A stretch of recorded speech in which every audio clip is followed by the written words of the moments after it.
Is that better? Excellent.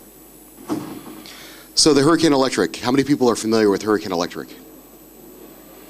Excellent.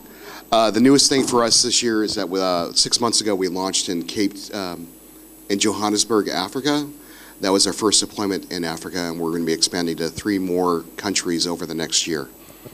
So we're growing quite rapidly. Last year we also launched in Sao Paulo, Brazil.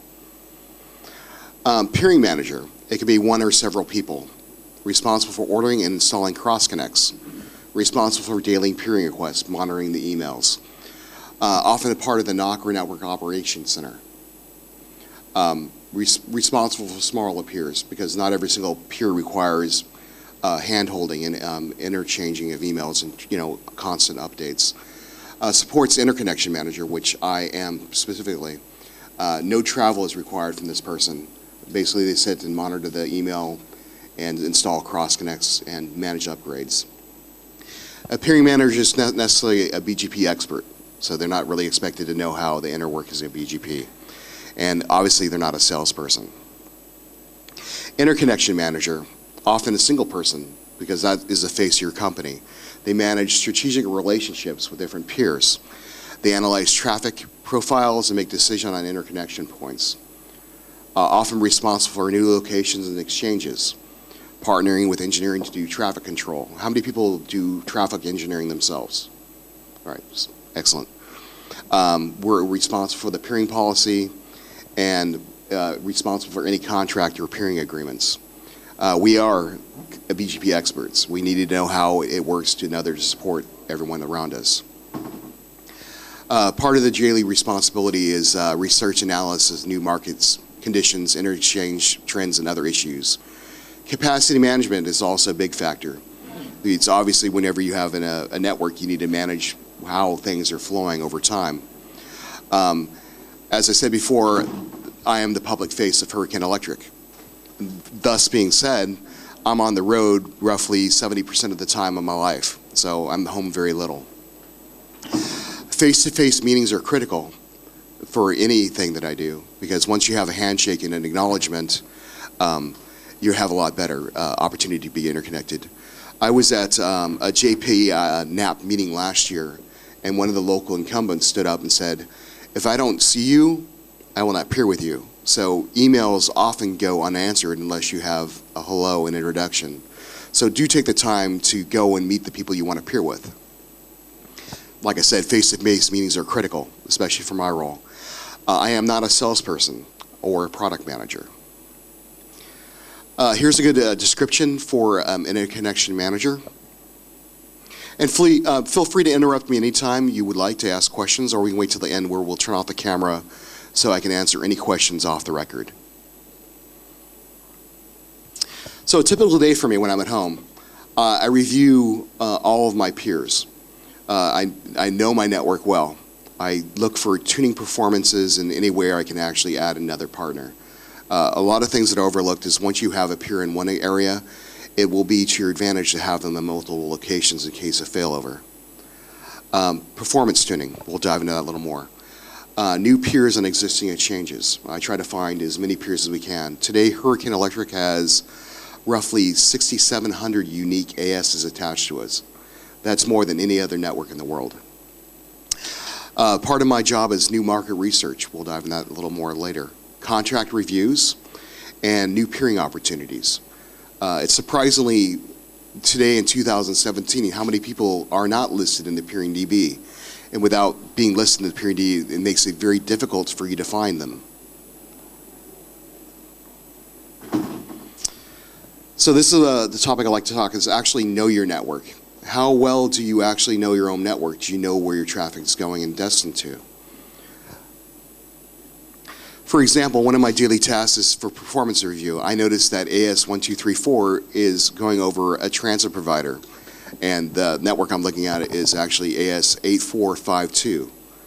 For some reason, even though I have peering with this network, not all my traffic is going to them, so that's not a good condition for me to be in. So with my tool set, I'm able to see all these different places are green. If you notice on the screen, it actually shows brown, but these are the different locations that we share in common that are able to be brought up. But in the bottom one, I'm only seeing, sorry, old age kicking in. I'm seeing only 480 routes from them, and that means the rest of mine are not being directly entered and exchanged. So I use a tool which is on our website. Who's familiar with bgp.he.net? The whole room? If not, please use it and throw your own AS in there. You can find out quite a bit of details. When are you going to have an API? What's that? When are you going to have a free API? When you pay me. Yeah, No, that's a good point. You know, we spend a lot of time and resources on this tool for the public use, and we do not stop people from querying it. But if you hammer it, we will have to slow you down because it costs resources. Welcome Apple. So as you can see on this webpage here, they should be sending me roughly 1,700 routes, and right now they're sending me 400, and we need to find out why. As we can see from the next page, they're actually the #1 incumbent in Egypt, so that's pretty significant, a person to trace down. So the first thing I need to do for next step is contact the peer and have them verify the routing policy and enable peering in all locations and have a face-to-face next regional meeting. Then go on to the next NetFlow problem and repeat the process. Something funny about this peer is I met Telecom Egypt at PTC 2 months ago, and they had no idea I was trying to get a hold of them to help resolve this problem. And as a result of my face-to-face meeting with them, we've increased our interconnection and went over to private interconnects with them. So another part of my role is new peers. This is an example of Equinix in Singapore. As you can see, the green things on my tool, or brown on the screen, are missing peers that are available for peering. So part of my responsibility is to dive down and look for new opportunities, because the better network connected your network is, the better it's going to perform. New market research is another part of my role and responsibilities, and I've been researching the Philippines at Microsoft, Amazon, and now with Hurricane Electric. And who are the top ISPs in the market? With the BGP tool, we can do a look at the world report, which is highlighted in a nice wine color. And we can take the time and look at the country of the Philippines. As you can see, there's 2 different green dots. Is that reflected right? Yeah, roughly green. It shows that smart broadband with a 1 over here is actually single home behind PLDT. So you have to take the time to dive into these to figure out who's connected to who. The same thing with Globe. Globe has a domestic AS as 132199, which is single home behind the international AS number of Globe. How many people are aware of the PeeringDB? How many people run a network in this room? Okay, who's not on the PeeringDB? When are you going to fix that? Who's on it? No, when are you going to be on it? Are you on the PeeringDB? Who's on it? Okay, trick question. Yeah. Anyway, the PeeringDB is how we know about you. So all of Hurricane scripts are based on the PeeringDB, and I know that a large provider in the room will not peer with you unless you're on the PeeringDB. So it's very critical, if you want to have peering with some of the larger networks in the world, that you actually are on the PeeringDB. I can confirm that. Can we use your name? So Apple, for example, will not peer with you unless you're on the PeeringDB. I guess I should have started 20 minutes late. Anyway. Video thing right in front of the door. It was locking the door. We couldn't find it. Well, thank you for showing up. What is a PeeringDB? It's a database where every network should have a record. It's very important to keep it up to date, to add your new exchanges or any other point of presence that you have so you can be interconnected at. As I said before, it's the cornerstone for almost all automation out there. How many people actually automate their turnups? All right. Hopefully by next year we'll see almost every single hand up, because the more things are automated, the less mistakes that occur. And anyway. Blah, blah, blah. We talked about that. Here's Hurricane Electric's entry. We can see that we're announcing roughly 150,000 routes. We're over terabits, and all of our exchange points are listed. Also, our policy open, and we don't care where we peer with you. We peer with everyone, including our customers. Peering policies. Who knows what a peering policy is? All right, sweet. Most of the room. It basically defines the minimum requirements for interconnection. The peering policy is usually defined by a company's engineering, sales, and management teams. And peering policies are different for almost every single company. There's 3 types of peering policy. Open will peer with everyone. Selective will peer with certain requirements. Or restrictive will generally not peer unless you pay them.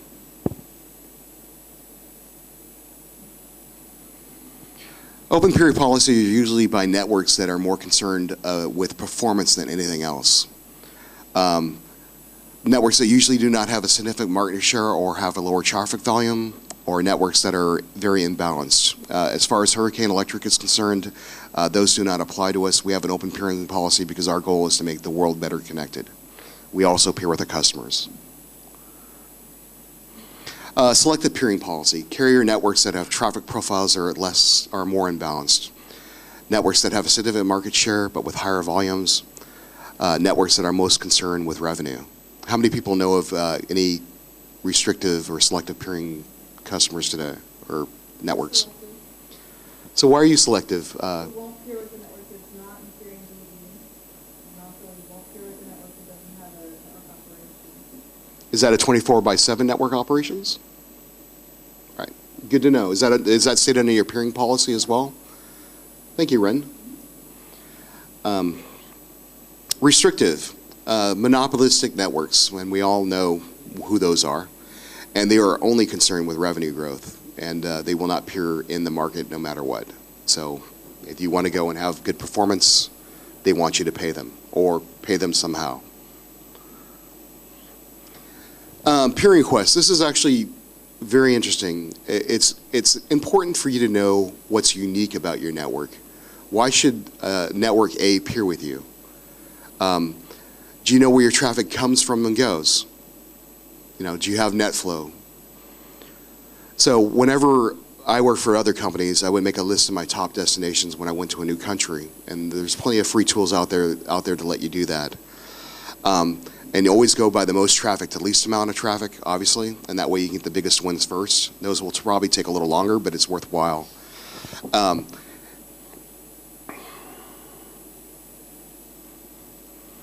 So before you even bother to contact a network, it's important to find out their policy, open, close, or restrictive. Check in PeeringDB, and hopefully they have something in there.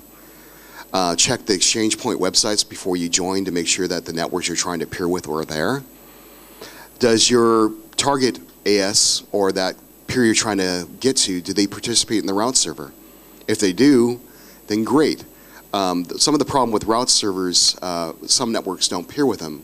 At former companies I worked for, we did not peer with route servers. At Hurricane Electric, we do peer with route servers, but only with a selected subset of routes.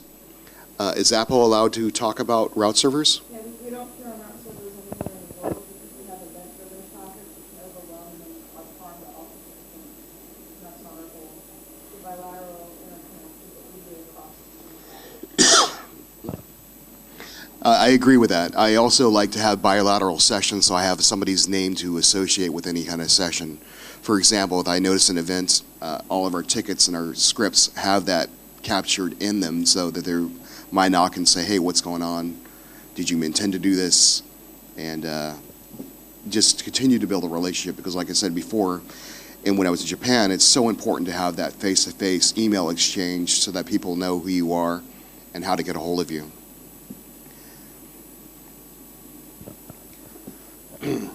So restrictive network peering strategies. Again, have your data. Being told no is okay. A positive takeaway is they're actually talking with you. If they continue to talk with you, eventually, hopefully, you'll get to yes. So don't be discouraged because it's not personal. Always be respectful and polite. Timing is everything, because at some point in the future, you'll have something they want. So always just be courteous and respectful. Obviously, to do that, you don't want to nag and pester them, because you nag and pester them when they see you coming, instead of saying, hey, let's have a cup of coffee, and I'm still going to tell you no, but at least we can have a conversation about no. And take the time to build a relationship with them, because in Asia specifically, you build the partnership and the relationship with a person, and not necessarily the network. So always be kind and courteous, because that you'll meet that person again in some other life. Strive to have face-to-face meetings, because when you have that face-to-face meetings, you can build trust, because trust is between people. I've known Rin now for 14 years, 15 years, and she trusts me, right?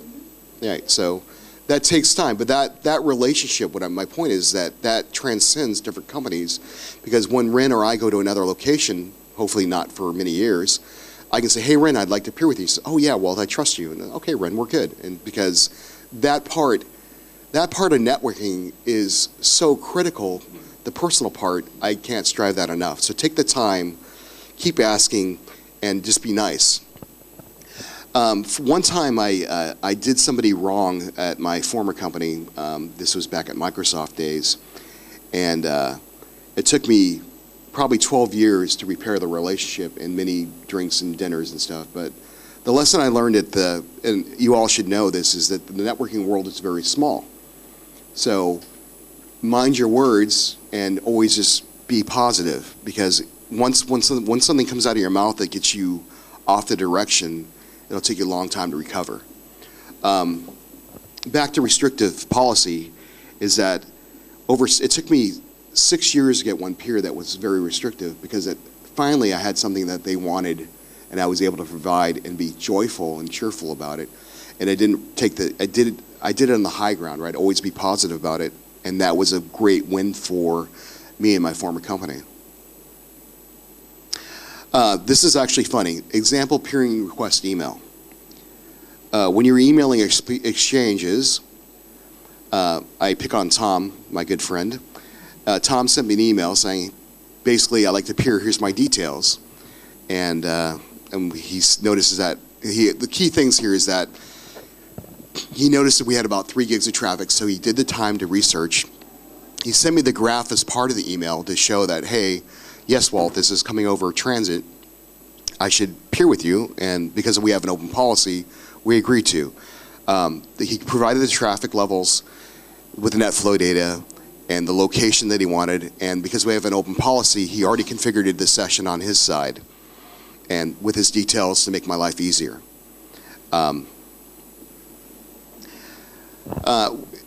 The example I used here was translate.google.com, and unfortunately, who reads Japanese? Nobody? All right, cool. Long story short, translation services are bad. They don't work very well. I was teased quite a bit using this one deck last year in Japan. So translating sites don't work well. Having a friend or the IX operator craft your email for you. It'll save you grievance in the future. Yes, ma'am.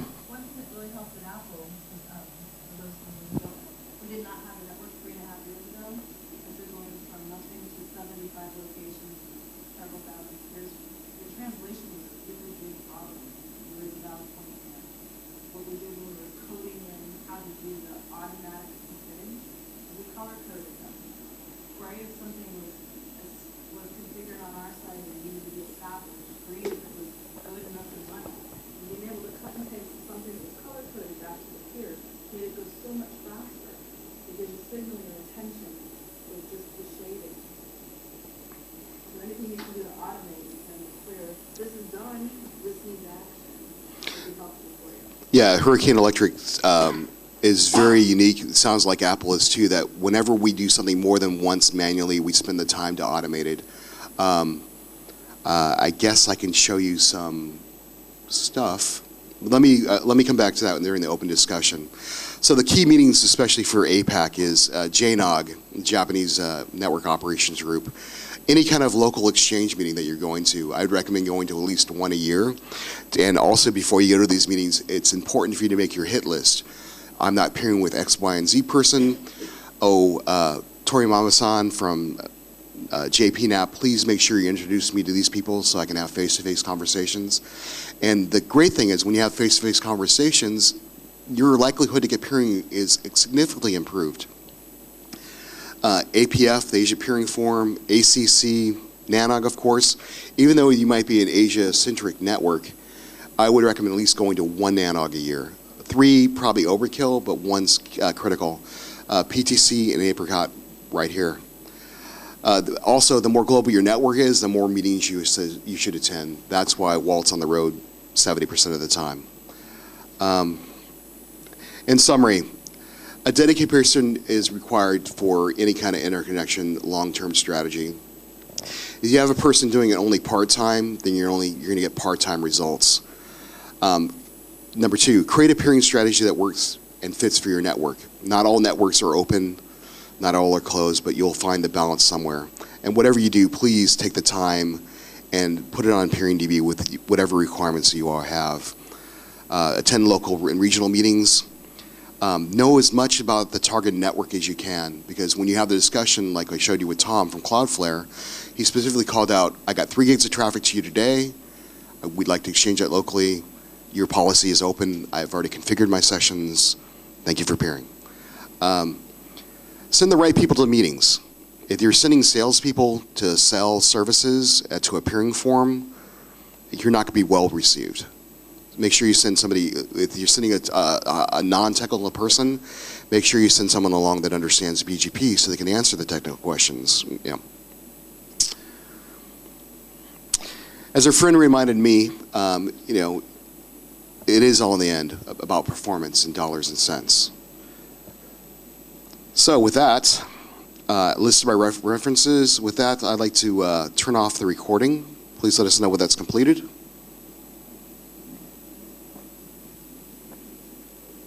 Like to end recording? Turn off recording, please.